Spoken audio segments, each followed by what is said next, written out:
अच्छा, इसमें आपको क्या बताना है, सिर्फ प्रॉफिट का फैक्ट बताना है, प्रॉफिट को बढ़ाना है या कम करना है। अभी तो खैर लॉस है ये। तो स्टार्ट करते हैं भाई। हम पहला क्या कह रहा है, कैपिटल को हमने गलती से सेल्स बना दिया, यानी कि हमारी सेल्स और इनकम क्या हो रही होंगी, बढ़ रही होंगी। तो हम क्या करेंगे, इनकम को कम कर देंगे, क्योंकि गलती से हमने कैपिटल को कहाँ रिकॉर्ड कर दिया था, सेल्स में रिकॉर्ड कर दिया था, इसके वजह से सेल्स बढ़ रही होंगी। तो जब सेल्स को हम कम करेंगे तो ऑब्वियसली बात है प्रॉफिट भी क्या हो जाएगा भाई, कम हो जाएगा। तो 80,000 को हम माइनस कर देंगे। अच्छा, अब ये जो सेकंड है ना यार, ये बड़ी जैसे कहते हैं अच्छी टेक्निकल है। पहला क्या है, सेल्स रिटर्न को गलती से डेबिट कर दिया परचेज रिटर्न में। पहले मैं पहले इसकी बात करता हूँ। आपने सेल्स रिटर्न रिकॉर्ड ही नहीं किया, हमने सेल्स रिटर्न रिकॉर्ड नहीं की, जिसकी वजह से हमारी सेल्स क्या हो रही होंगी, ज़्यादा हो रही होंगी। Is that right? सेल ज़्यादा हो रहा होगा तो प्रॉफिट भी ज़्यादा हो रहा होगा। तो हम क्या करेंगे भाई, सबसे पहली बात है सेल्स रिटर्न रिकॉर्ड करेंगे। सेल्स रिटर्न की वजह से आपकी सेल्स क्या हो जाएगी बेटा, कम हो जाएगी। सेल्स कम हो जाएगी तो प्रॉफिट भी क्या हो जाएगा, कम हो जाएगा। तो 20,000 से आप क्या कर देंगे, माइनस कर देंगे। पहला तो स्टेप ये हो गया। दूसरा स्टेप आपने क्या लिया बेटा, आपने डेबिट कर दिया परचेज रिटर्न।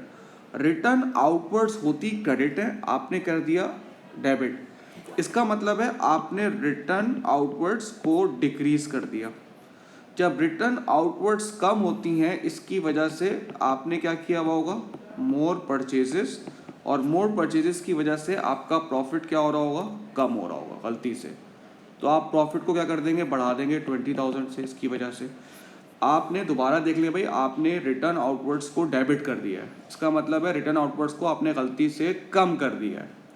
जब रिटर्न आउटवर्ड्स कम होती हैं, इसका मतलब है परचेजेस आपने गलती से क्या करती, ज़्यादा बढ़ा दी।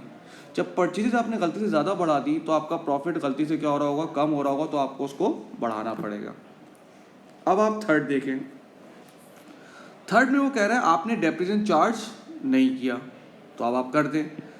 जब आप डेप्रिसिएशन चार्ज कर देंगे तो प्रॉफिट आपका 96,000 से क्या हो जाएगा, डेप्रिसिएशन आपका एक्सपेंस है, एक्सपेंस बढ़ेगा तो प्रॉफिट क्या हो जाएगा, कम हो जाएगा। फिर वो कह रहा है अक्रूड बैंक इंटरेस्ट, यानी कि अक्रूड एक्सपेंस को ऐड करता है, एक्सपेंस को बढ़ाता है, आपने रिकॉर्ड ही नहीं किया हुआ।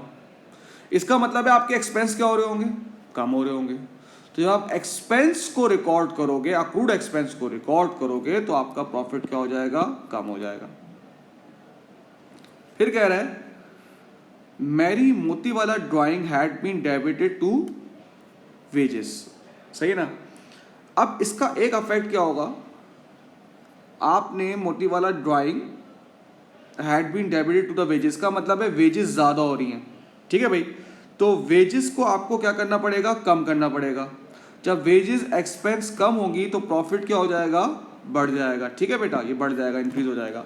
आपने ड्राइंग को गलती से वेजेस में रिकॉर्ड कर दिया, एक्सपेंस को आपने गलती से बढ़ा दिया, तो उसको एक्सपेंस को आप क्या करेंगे, कम करेंगे। एक्सपेंस कम होगा तो प्रॉफिट ज़्यादा हो जाएगा। अब stock valued at 200 had should have been valued 1000।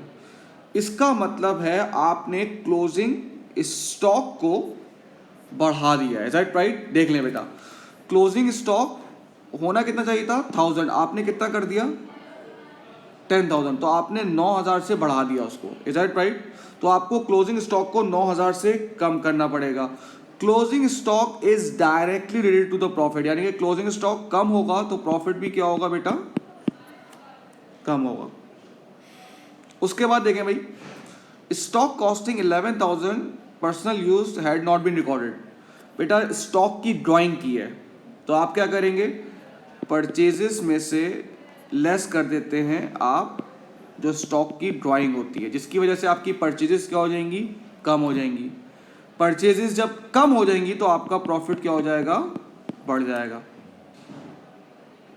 Next, a 20,000 interest free loan had been debited to the wages, यानी कि लोन को, इंटरेस्ट के लोन को आपने वेजेस में रिकॉर्ड कर दिया। Is it right? ये आपने गलती कर दी, तो आपको वेजेस को क्या करना पड़ेगा, कम करना पड़ेगा। वेजेस यानी कि एक्सपेंस जब कम होगा तो प्रॉफिट आपका 20,000 से क्या हो जाएगा बेटा, बढ़ जाएगा। उसके बाद क्या कह रहा है, 1 lakh had been debited to the equipment account, of this account 25,000 should have been debited to the equipment repairs. यानी कि सबसे पहली बात है, आपने 25,000 तो रिकॉर्ड ही नहीं किया रिपेयर्स में। वो कह रहा है कि 1 लाख में से 25,000 should have been record in repairs. तो सबसे पहली बात है, मैं 25,000 रिकॉर्ड करूंगा एक्सपेंस में। जब 25,000 एक्सपेंस में रिकॉर्ड होगा तो प्रॉफिट कम हो जाएगा 25,000 से। पहली चीज तो ये हो गई। अब एक और चीज देख ले भाई, उसके बाद हम क्या करेंगे। अच्छा, फिर हम 75,000 पे, क्योंकि 25,000 तो उसमें रिपेयर्स था, 75,000 पे आप डेप्रिसिएशन चार्ज कर देंगे। तो जैसे ही मैं डेप्रिसिएशन चार्ज कर दूंगा बेटा, प्रॉफिट आपका 30,000 से क्या हो जाएगा, कम हो जाएगा। अब 10 देखें, stock costing 20,000 was delivered to the business on 28 April, यानी कि 30 अप्रैल से पहले इस महीने की परचेजेज है, and was included in the year of stock taking. बिल्कुल सही है भाई। The invoice was received and entered in the accounting record on 30th में, यानी कि आपने उसको इन्वेंट्री में रिकॉर्ड भी इंक्लूड भी कर दिया है, लेकिन जो इनवॉइस रिकॉर्ड की है परचेजेस की, वो नेक्स्ट ईयर के लिए की है, ताकि इस ईयर की परचेजेस रिकॉर्ड ना हो, परचेज कम हो जाए तो प्रॉफिट ज़्यादा हो जाए। ये आर्टिफिशियल तरीका होता है प्रॉफिट को बढ़ाने का। देखो बेटा, जब गुड्स डिलीवर हो गए तो इसका मतलब है परचेजेस हो गई, आप इनवॉइस का वेट नहीं करते। एक्सपेंस प्रूडेंस कहते हैं ना, नुकसान और एक्सपेंस जब नज़र आ रहा हो आप रिकॉर्ड कर लोगे आप। तो भाई इसमें तो आपको डिलीवर भी हो गए, तो आपको वो इस साल की परचेजेस में रिकॉर्ड करना चाहिए था, आपने नेक्स्ट ईयर में कर दिया। तो अब आप क्या करेंगे, परचेजेस रिकॉर्ड करेंगे। जब परचेजेस रिकॉर्ड होंगी तो प्रॉफिट जो है वो 22,000 से क्या हो जाएगा, कम हो जाएगा। ठीक है भाई, थैंक यू।